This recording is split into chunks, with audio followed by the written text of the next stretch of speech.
What is going on? Welcome on into today's trade recap. We are looking at an $88 red day. Three trades, one winner and two losers. Kind of tried something different, if you will. Not necessarily different, but I tried a couple things implementing kind of what I've been thinking about as a way to potentially maximize my strategy during the situation kind of we're dealing with right now. So let's get into it. Start off today with a Microsoft long. We took a US dollar short. That's a swing. That is open that I did not close. I'll pull that chart up in a second. Then we had essentially the Russell long. That lost. And then we had an S&P 500 that was risking like 60-ish, 50, 60 bucks. And then to make 100. So not bad. But that was kind of the deal on the day. So first things first, let's talk Microsoft long. So the idea here was I can't, and we kind of had this happen ever since like Tuesday, the CPI big move. You know, I can't really get myself to short. No, I can't. Strategy just like tells me like, hey, like the short's not the play, right? If you've got a big move down followed by a consolidation and then a break of that consolidation in a stock that's been trending up the past couple of weeks, just not going to happen, right? Even the past couple of days, it still wouldn't be good. So what I was looking at on Microsoft really was honestly, I thought pretty solid, and it looked good initially, and just it never actually, well, it eventually kind of worked, but just the way it got there wasn't super clean. And so here's kind of what happened, and this worked on the S&P, so I'll cover that in a second. But essentially, right, we just look at the big picture chart. Like the stock's been trending up; it's quite strong, but yet at the open it drops, and then it consolidates underneath the VWAP, and then it breaks that consolidation. So I see this consolidation for about 15 minutes. So these are 5-minute candles. So it's, 1, 2, 3, and then I see this big wick down. Now I don't short that. Now in a perfect world, if we were a weak stock in a weak market, like yes, I would short that. I did not short that because it's a big picture strong stock in a big picture stronger market. Like so, just you have a short-term downside or a short-term weakness. That's all you have.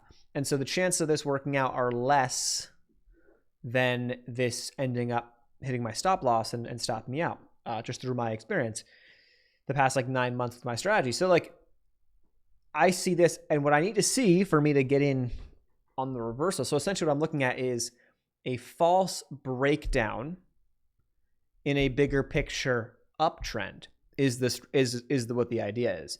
So versus just playing a breakdown in a downtrend, which tends to be good for momentum.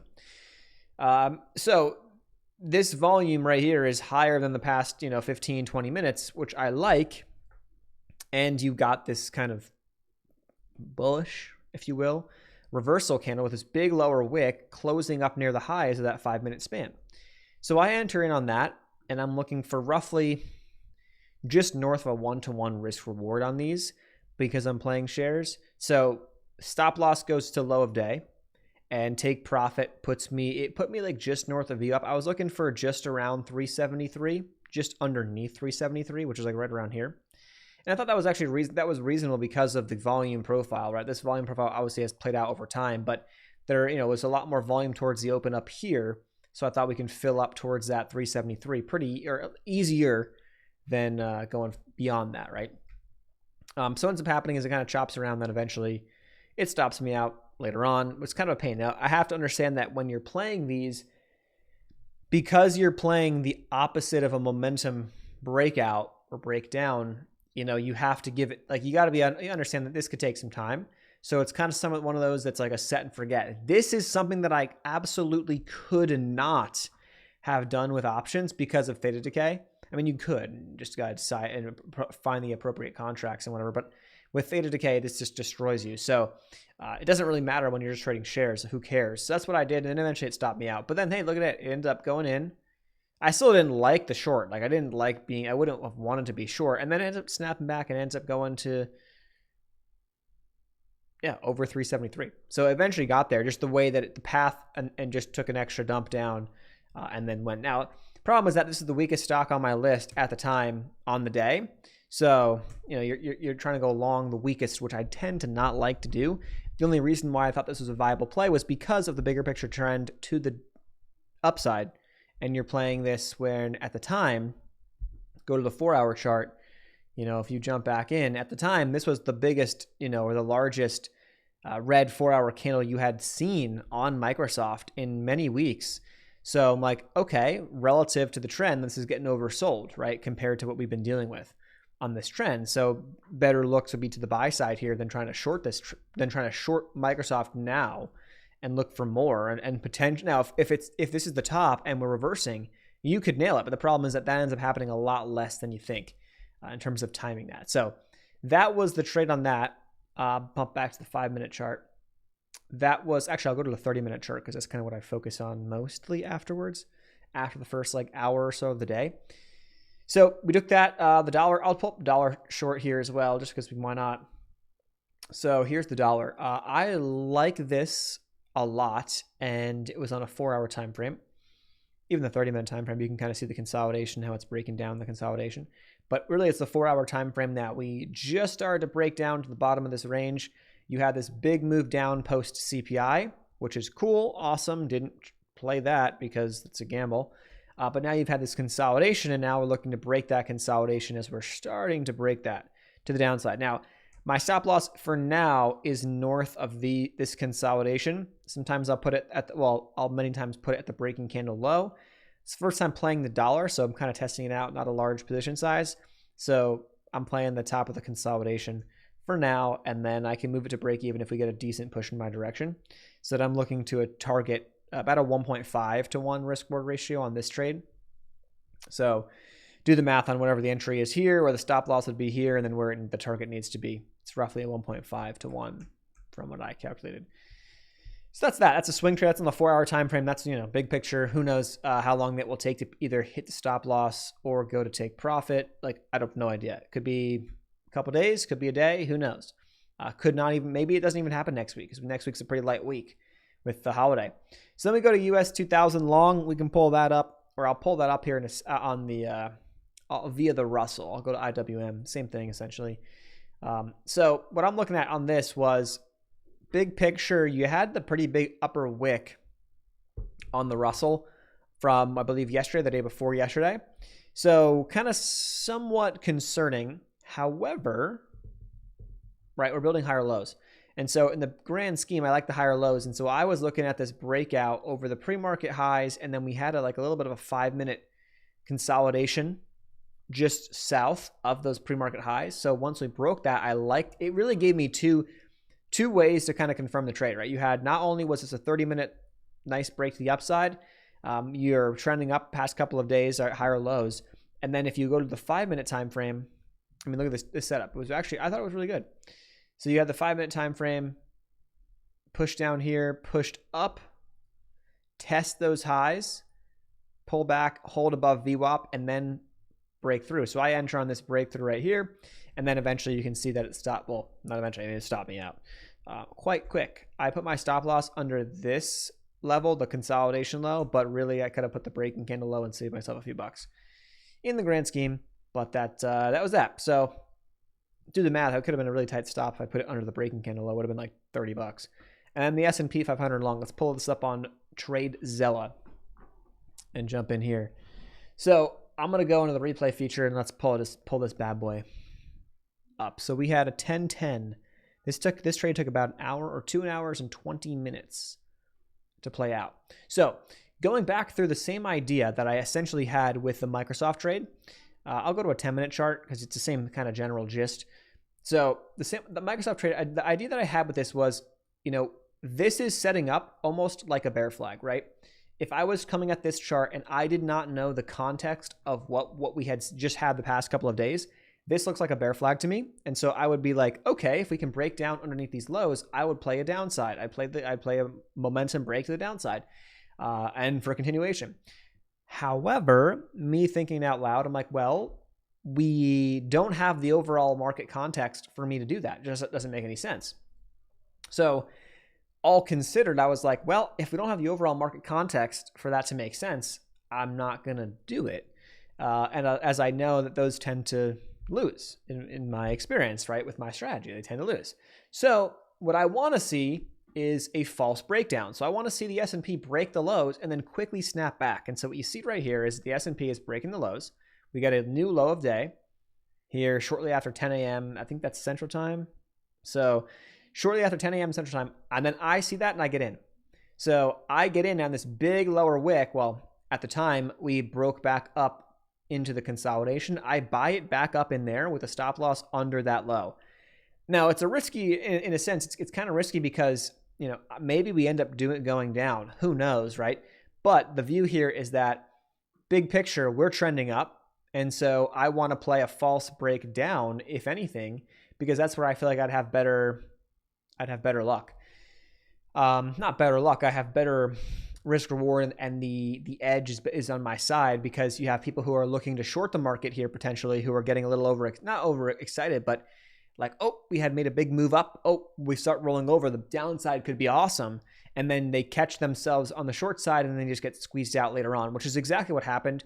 So if I fast forward this a bit, we see that we never come back to those lows and we start pushing back up. This is about a 1-to-1, just north of a 1-to-1 risk reward. So it wasn't the best, but it was kind of like, I want to test it out. So risk 100 to make 100 type of deal, kind of game plan. And that was it to see. I would have to get enough of these kind of under the belt in the system inside of TradeZella, tracked, logged, so I can get a better feel for my win rate on these. I've only traded, a handful, I feel like, the past couple of months. So that was kind of the view. So instead of a day like this being a day like, oh, no trades, now maybe that's better. Maybe the data will tell me in the future that is better. Just don't trade on these types of days. But days where we pull back early after we've been trending up, your better bets are probably on a dip buy. But how do I play a dip buy with my strategy? Because I don't dip buy. I play a dip buy with my strategy when we have a false breakdown. Buyers come in quickly, and then we can play that to the upside, stop loss under lows, essentially the inverse of what I would do on my usual breakdown strategy if we were in a downtrend. So that was the deal. Now this is at 12:04. I got out at 12:30. We can move this up a little bit faster. And yeah, we eventually get there. So this is one of those, dude, that took over 2 hours. It's a situation where realistically, I need to set these and forget these. Should this be, I'll let the data tell me, similar size, maybe it's a half size and what I'm normally, I normally take, I don't know. For now, it'll be, I won't go big by any means on these types of trades. I'll kind of keep them around the same general sizing, but I'm going to log this here. This was it technically was on a 5-minute chart. It really could have been 30-minute chart. Doesn't really matter. I was going to call it a 5-minute chart for the sake. This is a 10-minute chart we're looking at, but I was looking at the 5-minute chart really for the breakdown. And this is going to be, I have a lot of stuff that I used to use, a while back. So I should probably clean this out, but I'm going to go, it's a failed breakdown. So it's a failed breakdown in a bigger picture uptrend, essentially. And that was the deal. So we let it play out and it worked.